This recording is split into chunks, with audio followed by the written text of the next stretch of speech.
Every time I go out to run, I'm afraid that I'm gonna fall. I can't see below my knees. It's scary. It's like, okay, I'm running, but my feet disappear. All right, left turn, Daniel. Brian's my son. This is a guy who's volunteering to do this with me. He tells me exactly what is going on, so I trust Brian. It was June 9th of 2019. I was having breakfast and my wife was melting and all these blood vessels, they ruptured. He just looked at my eyes and he talked to my wife and he used the word, okay, this is what's going on. You're legally blind. I've lost about 85% of my vision. I still see shadows, I see some color, and I see if you bring something up close to me, I can still see it a little bit. It's uncurable. It's a type of macular degeneration passed on from my genes. It crushed me. Work was going so well. Movies were my life. I was running a theater. And Harkins was amazing. They did everything possible to accommodate me, and I was going through the vocational rehabilitation. I got a call from not the theater, but their insurance. We feel that you are not fit to work in this position. This was my life, this was my passion.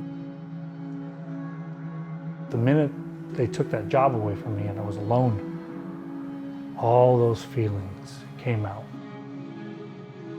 It took 3 years to really finally hit me. My mind just starts playing games with me. I'm alone for 10 hours a day. What am I doing? I knew that that was the point of the turn when everything was gonna go south. My headspace was still fighting demons and I was getting really depressed. I got really sad, I got angry, and I didn't want to be here. And I tried to take my life. I took a bottle of pills. Just wanted to find the easy way out. It was so hard because my kids were right there. And it was so hard because I knew that he could. I didn't know what was gonna happen. I was never faced, I was never in front of the situation before.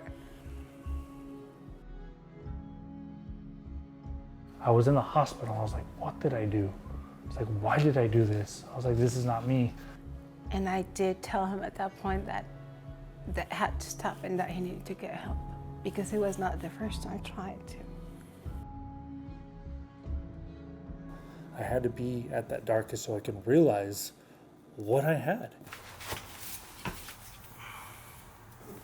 Running is gaining my life again. So I go out and run when I feel upset and I feel angry, and I'll go out and I'll run. Here he is again.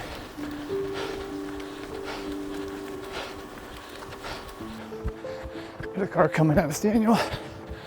I help him just a sense be his eyes a bit and help direct him around. I think we're good right here. My wife has been a supporter of Achilles for a long time. She got me engaged in it. They needed somebody that ran a little bit faster than the rest of the group, and I was selected, so Daniel and I started running together there. Gives him a little bit back of what he used to take for granted, just be able to do like the rest of us. All right. Get out.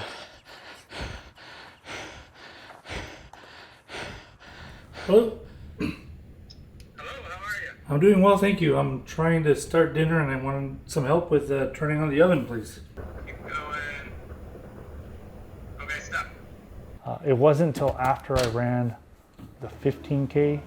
We ran a 7:51 for 9.3 miles, and everybody was like, Daniel, the buzz started, like, you need to run New York.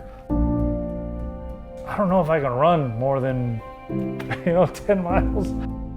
He ran a lot in high school, but mostly shorter distances. Has not run a marathon before, and neither have I. I talked to Brian and I go, Brian, if we did New York, would you be cool training a marathon? Like running a marathon? And he's like, yeah. It's like, if you're serious, like, let's do it. You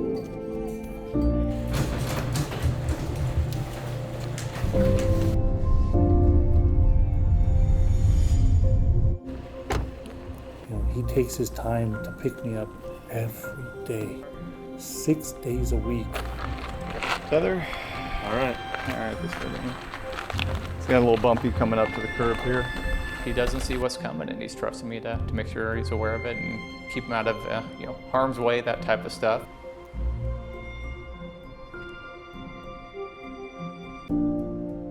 For the most part, we're just sort of two friends out there running together. It's given me that motivation to continue to be myself. I'm living a different life, but it's me again. I get up and I'm happy. I'm happy. I am happy again. That's what running has done.